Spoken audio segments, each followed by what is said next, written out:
Hello, good afternoon. My name is Ravi. Today I'm going to demonstrate a small website tracker system where the user interacts with the web pages. We can track all the information based on the user visit a page. Let me go into the overview of the project. The goal of the project is to develop a simple website tracking system that monitors unique visits for the web page. It involves tracking visits, storing visit data, and display statistics in a user-friendly interface. What are the components we require? The three main components we need are JavaScript, PHP, and mysql, and together we can show this in the user interface in the front end. Project prerequisites: clone the repository. I'm going to once the presentation is done, I'm going to push this code to Git repository so that you can have access to this repository. For that access, once you clone that repository, you need to install Composer and then get the PHP version to 7.4. I'm using the Slim framework. This is only for testing purpose, but we can also do it on other frameworks like Laravel or Zend. I can do both on Laravel and Zend, but it's going to take a lot more time. But because I have an existing project which has Slim, and it also got some web pages, it's easy for me to demonstrate with using the current project. So for this repository, I have created a new project, but using my existing project. All I did is plugged in my the new existing tracking code system, and then to set up the local server, we need either XAMPP or WAMP, or you can use Docker. I'm using WAMP server. And starting with the database setup, we need users table as well as visits, but for our working project, we're concentrating on the visits table, where we have ID, user ID, page name, URL, entry time, exit time, IP, user agent, and create and update date. ID is a primary key, and user ID, I'm using it as an index. So coming to these fields, while developing this project, I have introduced user ID and then entry and entry and exit timestamps. So the other fields, we can have more fields added to it. For instance, we can use referrer, or we can also get the location of the user by plugging in geolocation tag, or we can use any custom fields that can be included in this table. So for our working project, we can use all of these fields for now. So I'll come back to these entry and exit timestamps when we go through the code. Now on the PHP, I'm using an MVC structure where it uses models, views, and controllers. My model is visit.php, where our interaction is with this table. And then controllers, I have two controllers. One of the controllers is to fetch the data and retrieve in the front end. The other is post the data and save it in the database. And for all of these interaction, I have created a model as well. I have created a view as well, where we can display in the front end as well. So once we got everything set up, we can access this through all the web pages within the website. Now the usage, so on the usage we have, once the project is set up on the local, the server is running on the this host. You can set up this in the config file. Where is the config? Here is the config. So you can set up this the local server, and this is the TV configuration we have. And once we got that ready, we need to ensure that our WAMP server or the XAMPP or Docker, either of them should be running and working. And we should also keep in mind that we need to set up the vhost file where we add the local host on our WAMP server. There are a few web pages already designed on this project, so to test different pages and get the number of visits per page and the time spent on each page. When we navigate through different pages, we can track visits on the database or identify them in the front end as well. By default, the website uses the current date and time span in 24 hours. You can filter this by changing the different date and time. There is an option to filter by user as well, which means I'll come back to that when we go through the front end site. And finally, you can see these views by different roles as well. You can either do it by admin or you can use it as other user.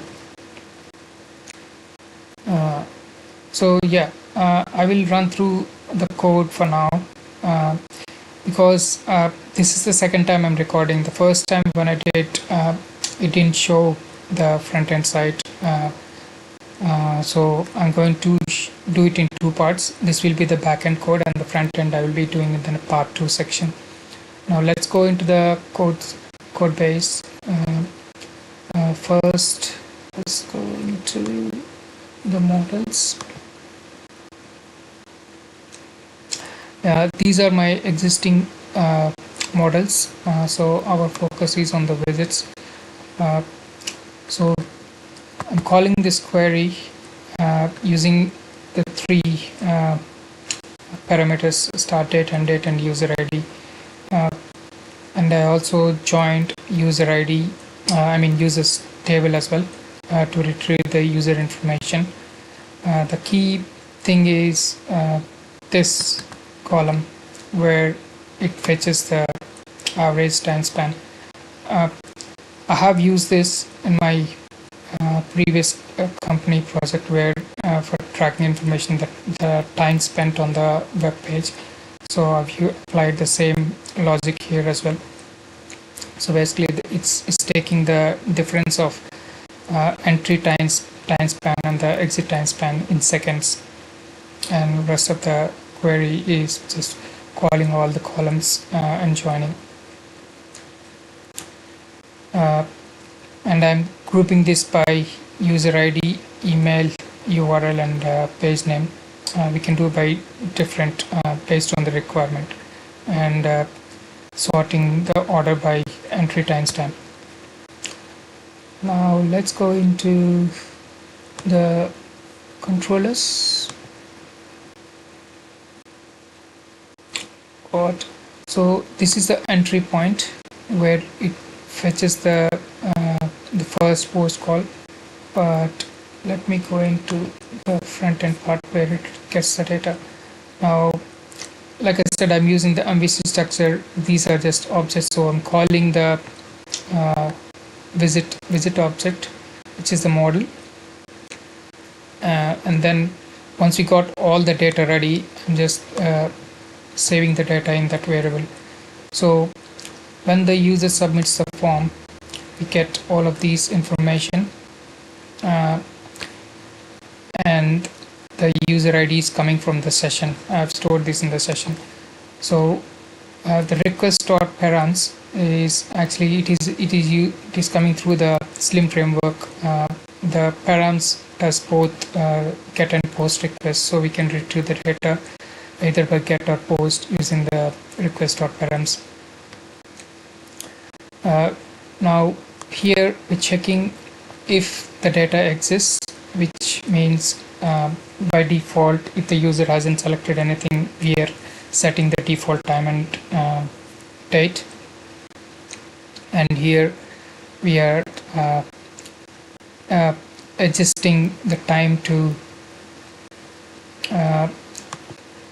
by start time. I mean, we're combining the start date and time with this and passing it through the function where it takes the start date and date.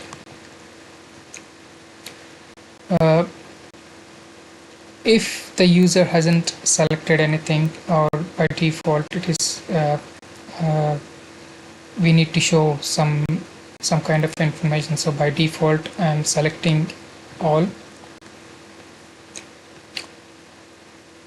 If the user has selected or filtered by date or time, then we go through all of these processes.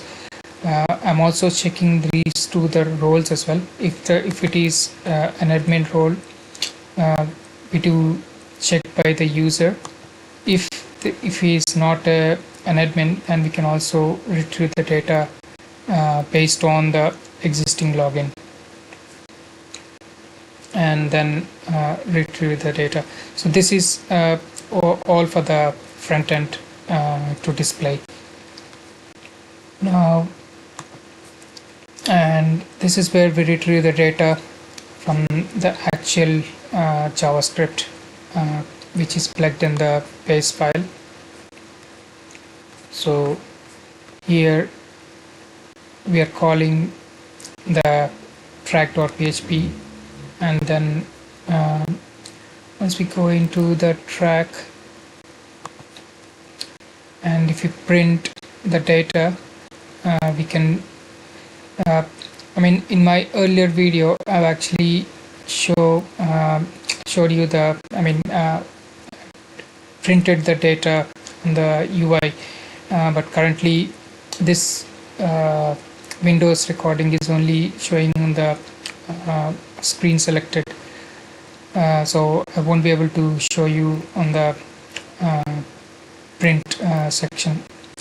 So when we get the data from the Ajax call, all these information is coming from there, and we can also set some of these data by PHP server, for instance HTTP user agent, and also IP address we can retrieve from there. Then I want to use session ID, but I'm not using for now, so I can exclude that. Actually, I will get rid of the session ID. Once you got all the information, all the fields, we just need to save it on the widgets, and then we can show it in the front end. Now let's go into the JavaScript. Now, like I said, I have plugged this in the head tag,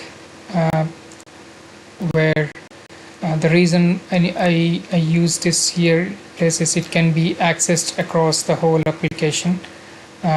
If you were to use in individual pages, the code will be duplicated. So the best place I'm using is in the head tag, where it has access to the whole project on all pages. Now I'm using JavaScript and as well as the jQuery in order to retrieve the data. So what this function does is captures the current timestamp when the page is loaded, get the current URL of the page. You can use this window.location.href. I'm also getting the page name by a PHP variable, and then after the event is now using this call, what it does is before the event before the page is loaded, we are catching a timestamp, and once the user leaves the page, or he submits or submits the form, or he closes the browser, it takes the exit time. So remember, I have given the introduction on the entry timestamp and exit timestamp. So this is how I have applied the two entry stamps, and based on these two entry and exit timestamps, we are calculating the average duration of the user visit per page.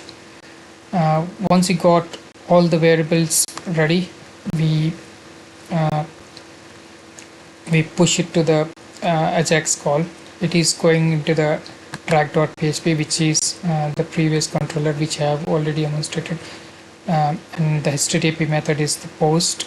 So I'm using the JSON format, where the data type is wrapped into JSON, and also it converts the data object into a JSON string.